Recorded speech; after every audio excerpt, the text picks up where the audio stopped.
What's going on, guys? It's Tony. Pulling the microphone up here. It's Tony, Urban Girl Scout Media. Living the dream as always, and coming to you today to do an off the rails for July 5th. That sounded kind of stupid, sorry. It's July 5th. It's early in the morning. Still waking up a bit. How was America's birthday for you guys? I enjoyed myself quite a bit. Took some vitamins, had some beverages, blew some stuff up, had some family around. If you follow my Facebook page, you saw this was one of the very few times where I just said fuck it on the social distancing. What's the point? Like, we're all needing something, and yeah, I know there's gonna be a spike in cases walking out of the holiday. It sucks, but it is what it is. You can't, like, if Christmas was this time of year and they said don't get together for Christmas and things like that, same thing. Or Thanksgiving, like, there's certain holidays. But happy America's birthday to everybody. I hope you had a good time. Love me some fireworks. So the country's in kind of a weird, shit spot, isn't it? I mean, look, you can talk about pandemics, race, politics, lack of sports. I mean, we're in this terrible time right now. And yeah, I put lack of sports in there because I think that sports is a unifier. So don't get your panties in a bunch. But there's two stories that have caught my eye that I just had to talk about here on America's birthday weekend. Both of them are relatively fresh and in regards to some race-related issues that have happened over the past couple weeks. So if you are not a fan of that shit, if you are not a fan of talking about that shit anymore, then this is not the video for you. So I got two stories here. I believe one of them is the family that everyone's making memes out of. That was the wife and husband. They're standing outside their house armed with their fingers on the triggers as protesters walk by in a private gated community.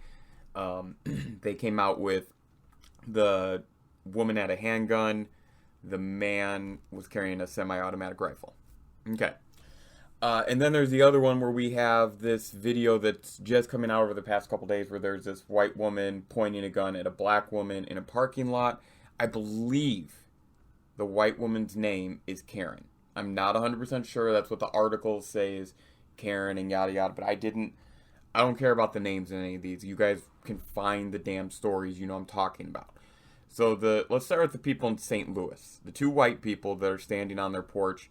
My understanding, and that's what a lot of these are going to be. Both these stories are going to be my understanding of what's going on. My understanding for the two people in St. Louis is that they live in a private gated community. Protesters were marching, and there was a gate that was open, and they came in. The couple ran into their house, armed themselves, and then came out, and there's some conflicting reports that they may or may not have been doing some taunting. So just that fact alone, and what do you consider taunting? Someone could consider my stance on all this shit taunting. I consider what some of you do, some of my quote-unquote friends, and some of my quote-unquote colleagues. I consider what some of you guys do as taunting, but you wouldn't see it the same. So even that's a weird nebulous to get into. Regardless, they had their fingers on the triggers and they were looking to shoot. Thankfully, nobody was hurt. I don't believe anybody was shot. You know, that doesn't seem to be any part of the stories that I've read. But it was really interesting watching all this information. I at first thought it was just a joke. I didn't think anyone could be that stupid. So there's my initial take. These guys both sides were pretty stupid, but the people holding the guns were the dumber of the group. So let's start with the people that I think are a little bit more innocent in this, the protesters. They're out trying to make a better world, trying to spread the message. I get that. They did enter a private gated community. And the reason I bring that up, boys and girls, is because I live in a private gated community in theory. And if someone who did not have business here or did not belong here came in theory, you're supposed to call the police. So I do understand the concept of the rule. However, when you have protesters coming through, I think you need to be a little bit more lenient about that, because what are they protesting? Injustice. So I don't think that's an issue. Now, I do believe that when you're likely going to watch the news and see one side or the other of what's going on in the world. Either hardcore, they're smashing shit up, or they're doing it peacefully. My guess is that these people thought it was a hardcore, they're smashing shit up when they're protesting, and that's what they're going to do, and that's why they got their weapons. Up to the moment where they get their weapons, I think they're okay. Maybe an unpopular opinion, but I think that they are justified to be concerned and to get weapons. The moment that they make those weapons visible, though, and they start pointing and taunting, that is where they go from, you didn't help the situation, to you're the dumb one. You're the guilty one. Because you cannot expect people to be okay with having guns pointed at them. You just can't. It doesn't matter what the reason is. And this guy had a semi-automatic rifle. What the hell does he need a semi-automatic rifle for? In a private gated community with houses that look like that. He has that weapon to scare people and to hurt people. That's it. I guarantee he doesn't go to the range with that much. So that's my take on it. I think that there's too much complication involved in this one for us to say who's really, if it's 100% one side or the other. If we had to choose who's in the wrong, though, 100% I'm going to go with the gun owners. If we have to make that decision, then I will go with the people who were holding guns from a higher advantage point, taunting the crowd, and would have completely massacred them had they opened fire. I will go with those people as the ones who are in the wrong. Poor gun owners right there. But the crowd, again, not without blame. Because I'm sorry, but if you enter a private gated community, you have to at least consider that. I understand that some of you won't like that. I'm sorry, but that's the fucking truth. Is that you can't live in a private gated community and then when people randomly start coming in, just let the rules go. Like, there has to be some thought to it, and I think that they were okay as long as they're doing it peacefully, but the people who got the guns out, 100% were not thinking thoroughly enough, and were not thinking at a high enough level. I think if they maybe get those weapons and then just put them on the floor in case they need them, that's understandable. We've all been there, where we've felt scared for whatever reason, whether it's weather related, or fighting, or arguing, or just danger in general. And we do certain things to protect ourselves. But when we do things to escalate it, that becomes, well, then you're in the blame. So that brings me to my second topic. And if you're not already fired up, here we go. So there's two videos of this white woman who has a altercation with a 15-year-old black girl and her mother. And the white woman looks to be with her husband. It is in a Chipotle parking lot. And the first video you see, you have a white woman pointing a gun at these two, screaming, "Get the fuck away from my vehicle." Bad look for this woman, because she was belligerent in this moment. She was 100% in that video that I saw. I'm like, good fucking God. And again, piss poor gun owner, regardless of what happens from here, she escalated the moment by bringing a gun. She escalated the moment by bringing a damn gun. I say it constantly, and I'll say it forever. Guns are not good.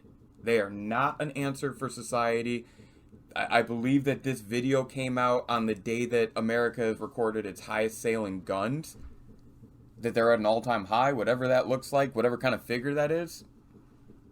The reason I don't like guns is because, and I'm sure that there's going to be someone, well, you have to be a responsible gun owner. I've given you two examples where people were irresponsible gun owners. I don't care what led up to it. They did things that did not need to, the gun didn't need to be brought in, basically. Now, let's piss off the rest of the group listening still. Go find the actual video of the whole interaction. So, the white woman bumps into the 15-year-old girl and says, "Excuse you."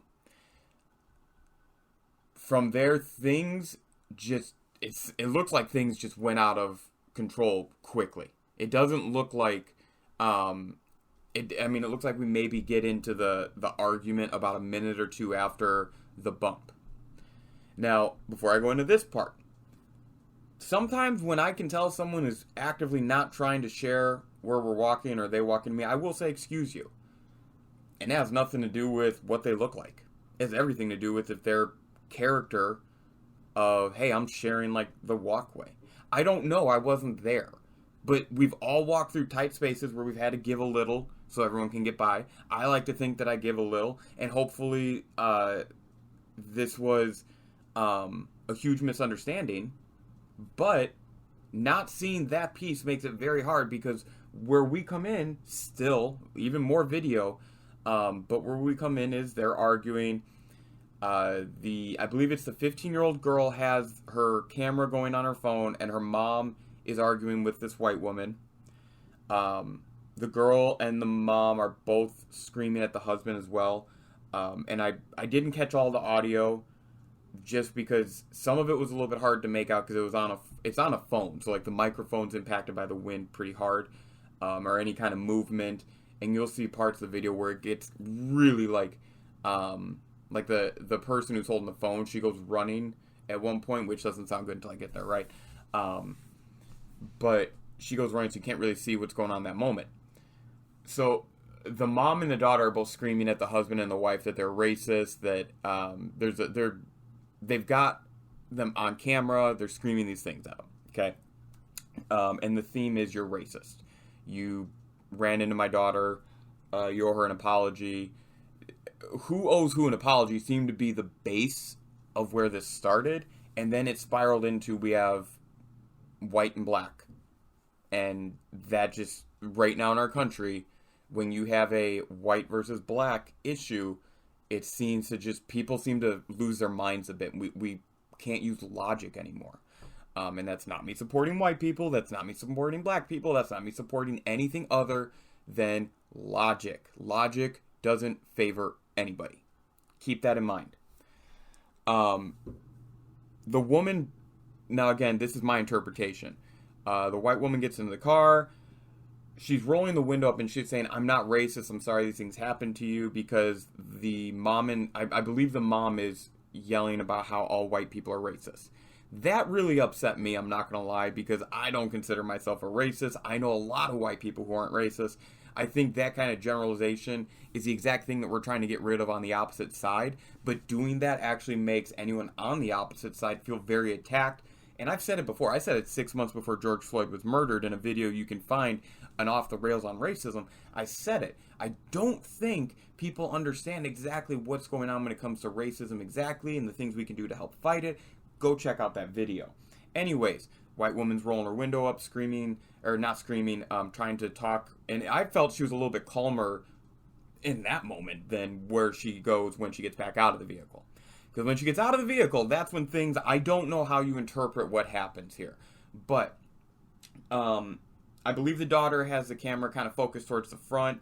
You do see the vehicle start to back up very slowly, and then you hear a scream, and you hear one of these. Now, I believe that the mom or whichever family member was behind the vehicle, I believe it was a couple family members there with them, hit the vehicle. I don't think the vehicle backed into them and plowed them down. I think that they were standing behind the vehicle trying to get the license plate, because that was one of the other things, get their license plate, things like that. And then she slapped the vehicle because they were trying to leave. But you don't get a clear shot at it, so that's my interpretation. Either way around it, the vehicle should not be in motion. I'm sorry. The vehicle should not be in motion. If there's someone standing behind you, the vehicle shouldn't be in motion. And I do get there's going to be the question of, well, which of those people who are in the vehicle have done. I don't know, because what I would have done in the moment is not escalated to that point.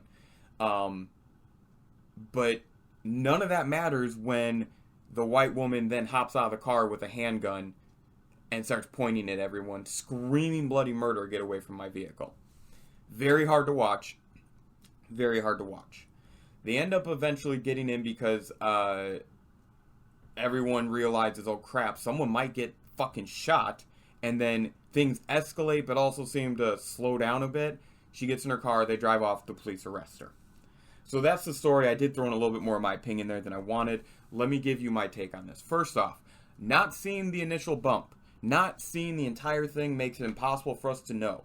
Because we don't know who was trying to give who the right of way. It's just like with a car accident. We don't know.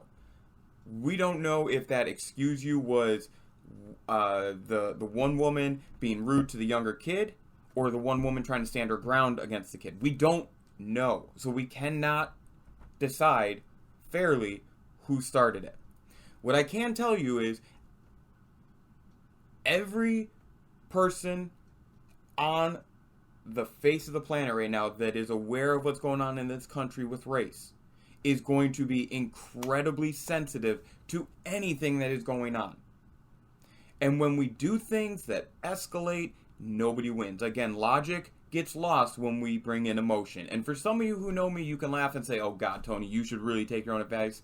I'm not a perfect person. The system is perfect. I am not a perfect person. So I always try to work towards being the best logical thinker I can. It takes a lot to get there, guys. So with that line of thought, let's think about a few things. One,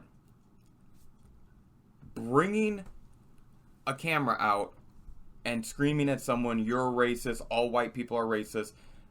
That woman, the Karen, it doesn't matter what her personal beliefs are, she's going to feel attacked. So that's the first issue that I have, is that the camera comes out and we're screaming that she's racist, and all we have to go off of is this bump in the walkway of a Chipotle where the white woman says to the black 15 or 16-year-old girl, excuse you.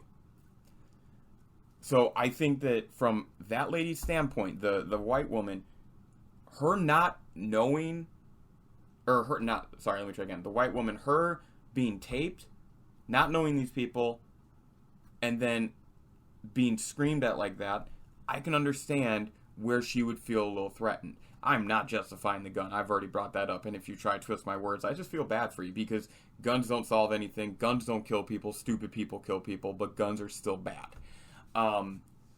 Now, I think that where this white lady should have been a little bit more mature, even before the gun, is just, you know what? You're right. I apologize. She's the older person between the two that had the incident, and don't we ask our elderly people in any circumstance to be more mature? Doesn't matter if you're 2 minutes or 2 years older. If you're the older one in the situation, we generally ask that person who's got more life experience, and it looked like her age was about double the young girl, so she's got double the experience. She's more observing of the world, likely, of what's going on than this young girl is. Like, I know I have some nieces and nephews and whatnot that are in that 13 to 15, 16-year-old range. They know what's going on in the world, but they don't understand the complexity of everything. They just know the headline. So we have to assume that this older white woman has some knowledge. So while she may have felt threatened, she also could have de-escalated by saying, you know what, you're right, I'm sorry, let's just end it at this. But she did not. Now, I do have to give her credit that she continually does say, I am not racist, I'm sorry that happened to you, as she's trying to leave. But all that's erased when she pulls a weapon. And at that point, I cannot defend her in any way, shape, or form. Because just like with the first couple, you are now in such a position of power and advantage that is unfair to the situation, that there is almost nothing you can do. That's why they got in trouble with social media. The police arrested them for assault because of they potentially hit the person with the car, I believe. But she went to a level that is unjustifiable, and I don't feel bad for the repercussions. That any of these gun owners are getting for this. Because their stupidity is what took it to a level that cannot be undone. You cannot uncrack that egg. And the bigger point here, boys and girls, is that for the love of fucking God, you guys all need to understand the world has fucking changed. And we need to stop with this gotcha mentality. Stop getting your fucking phones out every time that something's going on. We don't need to sensationalize every story. And also, sometimes be a fucking adult and just talk. Apologize and talk calmly. Look, I'm cursing right now. Fuck, shit, fuck. But I'm saying it in a calm, concise manner where you can hear the words and where I'm not just flying off the handles or going off the rails necessarily. I'm just talking with passion. But there's too much trying to get people and trying to be right, not get it right. And up until the moment, in my opinion, where these gun owners turned into piss poor gun owners, this situation could have gone either way. The family in St. Louis, they could have put their damn weapons on the ground, and then if something happened, they are ready to protect themselves. The woman in the parking lot, she could have easily said, you know what, I apologize, it's okay, let's just leave it at this. She could have done that. But instead, these three all pulled weapons. And for the record, the woman in the parking lot, I would love to defend her even as she jumps out of the car. But when you are pointing a gun at another human being who is not armed, and then you are screaming the way she was screaming because she was done. She felt attacked, and I understand why she feels attacked. I'm not saying it's all right. I'm not saying it's not okay. I'm saying I understand why she was feeling attacked, but her response was awful. Let me put this in context for you guys. About a month ago, I had a situation at work, not race related at all. Maybe 6 weeks ago. And I felt attacked by a person. By two people, actually. I felt teamed up on and attacked. It did not matter what was going on. I responded in a way that escalated that to an unbreakable level. Like we can't, let me try that again. I escalated that to a level that we can't fix it. We just have to address it. We can't ignore it. We have to address it. The egg cannot be unbroken. And that is what happens. I'm not saying this is a classic, it's not who swings first, it's who swings second that gets in trouble. I'm saying is that if we are going to live in a society where we want to have our own independent thought and our own independent schedule and our own independent lives, then we have to understand that our own independent decisions are going to bounce back and forth off of other people who are not going to have the same views, personality, or background as us, and then their independent decisions in reply to our decisions are just going to go back and forth. And it can either be a real smooth, like just leveled, like a game of Pong, where the paddles never move, just boop, boop, boop, or it can be really aggressive and escalate. I mean, that's the art of conversation. The problem is nobody wants to use conversation anymore. There's too many fucking people out here that want to be right and not get it right. And to be fair, racists, people with hate in their heart, people who genuinely do not want the world to be a better place for all, that's the ones that are really hurting us here, guys. So there you go. I'm looking forward to seeing some responses to this. This was a longer one. Just really good topics. And, you know, it's just, guys, we're living in a really fucked up time. We are. I mean, a really fucked up time. And I think that there's a cause for concern when we are pulling weapons on each other like this. When we are acting this way. And I'm disgusted. I'm disgusted by pretty much both sides of this issue at this point. Because both sides, and you guys know what I mean when I say this, both sides are trying to instigate the other.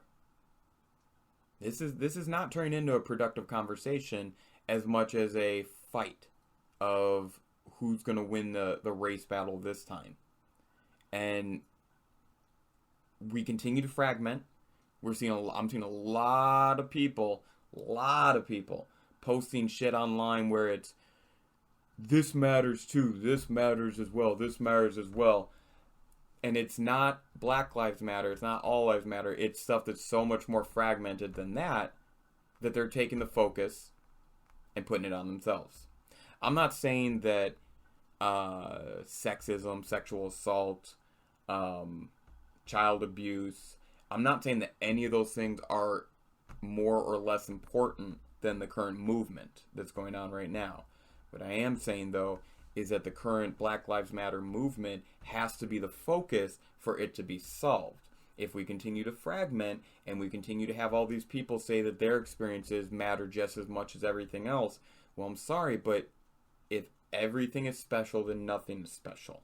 And that's kind of what my thought is when I say all matter equal, is that we take the special and the negative, the positive, the negative, the special, the less than special tags off everything. We just treat it all the same. Like, I don't think it's that hard. I know I'm probably a little more philosophical about this than others, but fucking A, man.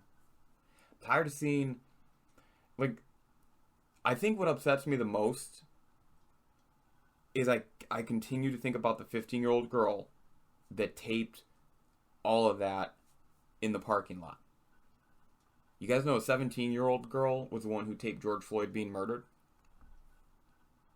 Like, this is what we're going to hand to the kids of tomorrow. This is what we're going to do. Is we're going to make them believe that if they don't have their phones on them so they can tape these moments and have gotcha moments, and that they have to fear people. Like that girl from the video in the parking lot. I don't even want to talk about the girl with the George Floyd video, because that's got to be like one of the most scarring things you can go through. But the girl from the parking lot video, how do you think she's doing today? 3 days removed from that. How do you think she's doing? You think she's joking about it? Think she's still a little startled, scared? Do you think she has a good opinion of people of any other race than her? Do you think that white woman did anything to help race relations? I think about that young girl and I think to myself, like, damn, she just got the short end of the stick with this interaction. Because she was programmed to record that moment. And it's a good thing she did, don't get me wrong. It's a great thing she did, because we have at least a little bit of context to this story. And that's important now. We have to have some context, because, like, there's going to be people who report on this from the left, from the right, from the middle, from the top, from the bottom, and you just kind of want to find that balance. Like, I like to go right to the middle of it. But she still just went through something, that's got to be so traumatic for someone under the age of 18 to have to deal with. Because that's what we're putting these kids through now. My generation and people in my age group are pretty lucky, because, you know, the last several generations of human beings in America, 18 to 24, you're generally fighting in some kind of conflict. Now, that age group, they're fighting a conflict on their home front. And it's a conflict that I'm scared they may not have a good chance of winning if we don't get our shit together. We need to create a better tomorrow. That's as simple as I can put it. Because I'm tired of seeing kids being I want you guys to understand that both of those videos that were shot by children, under 18 years old, each of them, that is how the world looks through a kid's eyes. Thank you so much.